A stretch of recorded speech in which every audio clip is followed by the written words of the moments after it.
Witajcie.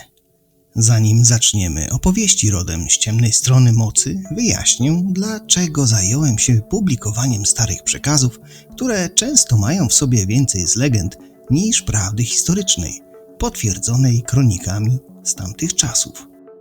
Moim zamiłowaniem jest historia i jej stare przekazy.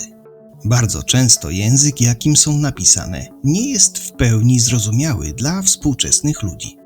Przyznam, że przetłumaczenie starych tekstów w innym języku przysparza wiele trudności, a narzędzia typu translatory na niewiele się zdają. Lubię wyzwania i jednym z nich były szwedzkie teksty opowiadające o niesamowitych historiach, o których niewielu wie. Tworząc ten kanał, postaram się je przybliżyć. Przez setki lat jedynym nośnikiem lub formą przekazu tego, co się kiedyś działo, były podania, czyli opowieści przekazywane przez bajarzy, ludowych opowiadaczy lub gawędziarzy. W tamtym czasie ich opowieści były niczym współczesne seriale rodem ze strefy mroku. Działały na wyobraźni nie tylko słuchaczy, ale i tych, którzy powielali je w celach, które mogłyby przynieść im jakąkolwiek korzyść. Zazwyczaj zadowalali się miejscem do spania i darmowym jedzeniem. Aby uatrakcyjnić już nieco zapomniane opowieści, nierzadko ubarwiali je na własny użytek. W efekcie doprowadzało to do przekłamania pierwotnych treści, które z prawdą miały niewiele wspólnego. Zostawmy to gdzieś z boku, jakimi przesłankami się kierowali. Skupmy się na dewizie, często powtarzanej w rzeczywistym świecie.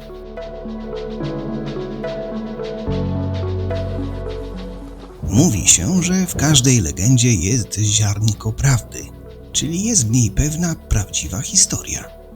Rzetelni gawędziarze, często będący świadkami opowiadanych wydarzeń, doskonale rozróżniali ówczesnych doktorów od mędrców i czarowników.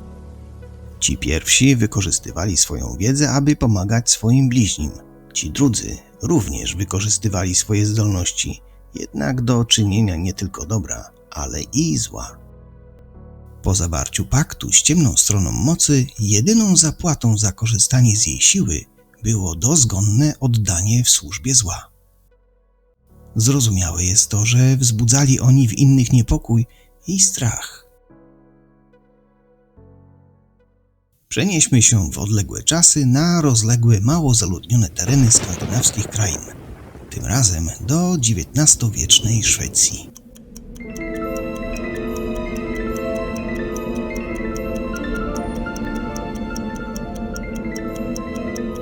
Osoby postrzegane jako naznaczone złem często musiały zmieniać swoje miejsce pobytu. Najczęściej nie posiadały ani majątku, ani nawet własnego domu.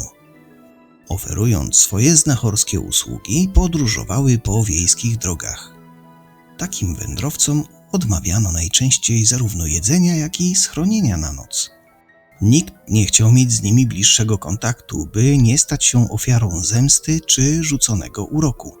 Wierzono, że wędrowny lud wiedział rzeczy, które były celowo skrywane przed światem. Szczególnie obawiano się Finów. Nazwa odnosząca się do mężczyzny, Finn-gubbe, lub jej żeńska forma, Finn-kärning, nie zawsze odnosi się do narodowości. Dość często gawędziarz ludowy, mówiąc o Finie, odnosił się do nieznajomego, który był czarownikiem. Czarownicy wioski, ci sprawdzeni i dobrze znani lokalnej społeczności, zawsze używali imienia Kusmare. Tego imienia używano zarówno w odniesieniu do mężczyzn, jak i kobiet. Bardzo popularną nazwą czarownika i czarownicy był odpowiednio Troll-gubbe i Troll-kärning. W związku z czarami podczas tygodnia wielkanocnego wspomina się o czarownicach i wiedźmach wielkanocnych. Sam akt lub czynność o znamionach magii nazywano kusma lub tiete. I tu pojawiają się pierwsze nazwiska świadczące o jakichś faktach. W wiosce Lorw żył pewien starzec, który, jak mówią przekazy, dużo wiedział i posiadał wielkie umiejętności w ratowaniu życia. Był nim niejaki Johannes ze Sletos. Potrafił zatrzymać mocne krwawienie, wyleczyć ból zęba, powstrzymać złodziei i zwrócić skradzione dobra. Jeśli zachodziła taka potrzeba, przeprowadzał skomplikowany poród u cierpiących kobiet. W tym momencie warto wspomnieć o pewnej szwedzkiej czarownicy. Jetta Lena działała jako mądra stara kobieta i wróżka i była znana w dużej części Västergotland. Mówiono, że potrafi leczyć choroby i przyjmuje klientów z miejsc oddalonych o wiele kilometrów. Jetta mogła też zobaczyć lub pokazać, kto ukradł przedmiot, gdzie skradziony towar był przechowywany lub gdzie znajdowała się zagubiona krowa. Według legend obrazy te ukazywały się jej w beczce z wodą, w fusach z kawy lub na chustce z nosa. Mogła również rzucać zaklęcia na ludzi. Niektóre legendy opowiadają również o tym, jak rozmawiała z diabłem. Głoszą również, że Jetta musiała zdobyć wiedzę, kosztując wywaru z białego węża. Ale wróćmy do naszego czarownika. Pewna kobieta pilnie potrzebowała pomocy. Od wielu godzin męczyła się w bólach, próbując bezskutecznie urodzić. Przerażeni krewni, nie widząc innego wyjścia, posłali po Johannesa. Gdy tylko przybył, bóle ustały i po chwili kobieta urodziła.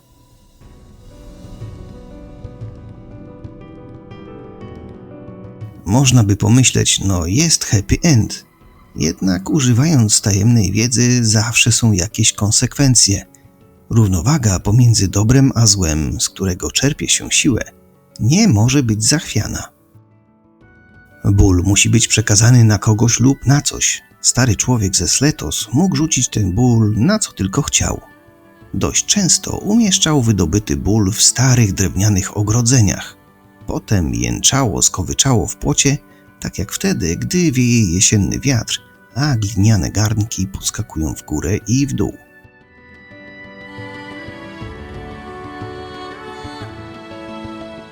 Tym razem Johannes zrobił coś innego. Na starym wózku stojącym na stromym podjeździe do stodoły umieścił kilku parobków pracujących u męża rodzącej kobiety. Byli oni świadkami, jak wózek przemieszczał się to raz w górę, to raz w dół, piejąc przy tym radośnie. Przestał, gdy kobieta urodziła. Wszyscy zgodnie uznali, że to wózek przejął na siebie ból rodzącej. Nie wiadomo, co stało się dalej. Nie ma więcej podań na ten temat. Jest za to kolejna historia z Johannesem w roli głównej. Pewna służka zaszła w ciążę z pewnym paniczem, który wcześniej obiecywał jej małżeństwo. Jak się dowiedział, że wkrótce zostanie ojcem, dziewczyna straciła pracę, narzeczonego i chęci do życia.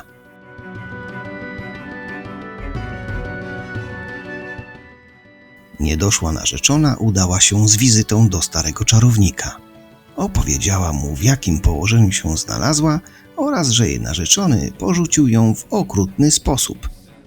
Mijały miesiące i kiedy nadszedł czas porodu, zrobiła to całkowicie bezboleśnie. Jak się domyślacie, ojciec dziecka poczuł potworny ból porodowy. Gdy tylko zaczął się poród, pobiegł do szopy pewnego rzemieślnika i z całych sił objął stojący tam duży klocek do rąbania drewna. Przeleżał tam cały wieczór, cierpiąc i skomląc z bólu. Kiedy dziecko się urodziło, on leżał całkowicie wyczerpany.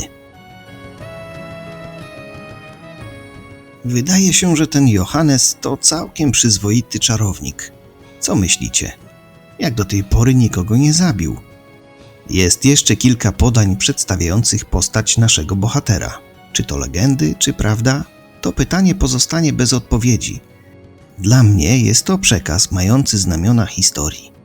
Ukazuje on nie tylko problemy ówczesnych żyjących ludzi, ale ich podejście do rzeczy, które nadają się do Archiwum X, choć wydarzyły się w XIX wieku.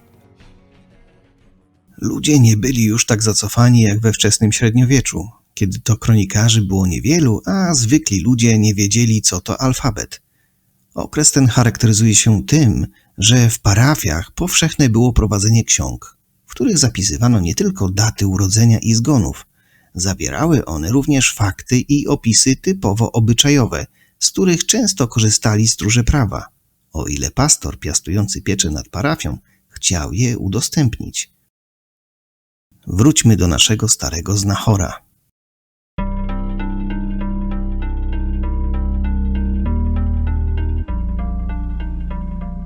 Pewien farmer, znany Augustin z Brennet, miał krowę, która cierpiała na zgniliznę kości. Pewnej wiosny krowa była tak chora, że nie mogła sama wstać. Aby całkowicie nie zesztywniała, trzeba było ją co jakiś czas podnosić i stawiać na nogach. Była tak słaba, że nie chciała nawet zjeść świeżej trawy, którą próbowano ją karmić. W dodatku z każdą próbą postawienia jej na nogi było coraz gorzej. Po kilku dniach jej stan na tyle się pogorszył, że nie chciała nawet spróbować najmniejszego źdźbła siana. August nie miał innego wyjścia, jak posłać po Johannesa. Johannes przyszedł na farmę, wszedł do stodoły i przez chwilę przyglądał się krowie, a potem powiedział: Ty, August, słuchaj, podejdź do Sperwaneka i przynieś mi ją. To wróbla szyja. Małe wytłumaczenie. Chaty były kryte strzechą. Wśród słomy często znaleźć można było inne zasuszone rośliny, w tym zioła. To taki snopek, który wystaje z dachu. Po wielu latach snopki na szczytach dachu były już częściowo przegniłe. August stanowczo oponował, by podać krowie przegniłą wiązankę. Johannes był jednak nieugięty i rozkazał farmerowi przynieść wróblową szyję. Nagle stało się coś dziwnego. Kiedy krowa zobaczyła wyciągniętą z dachu wiązankę, zerwała się na równe nogi i ruszyła w kierunku uzdrowiciela. Wszyscy zgromadzeni na farmie ludzie nie wierzyli własnym oczom. Przecież nie mogła nawet się ruszyć przez ostatnich kilka tygodni. Krowa zjadła każdą najmniejszą słomkę. Na drugi dzień nikt już nie zauważył u niej najmniejszych oznak choroby. Dziwne, niewiarygodne? A co powiecie na to? Inny rolnik miał chorego konia. Leżał w polu z wyciągniętymi nogami i odchyloną do tyłu głową. Tak zwykle leżą konie, gdy poddają się śmierci. Farmer posłał po Johannesa. Jedyne, co uzdrowiciel zrobił, to podszedł do konia i powiedział: Spójrz na mnie, a teraz wstań. Ku uciesze konia i jego właściciela, słowa wypowiedziane przez Johannesa postawiły chorego na nogi. Na odchodne czarownik powiedział do konia: Teraz jesteś już zdrowy.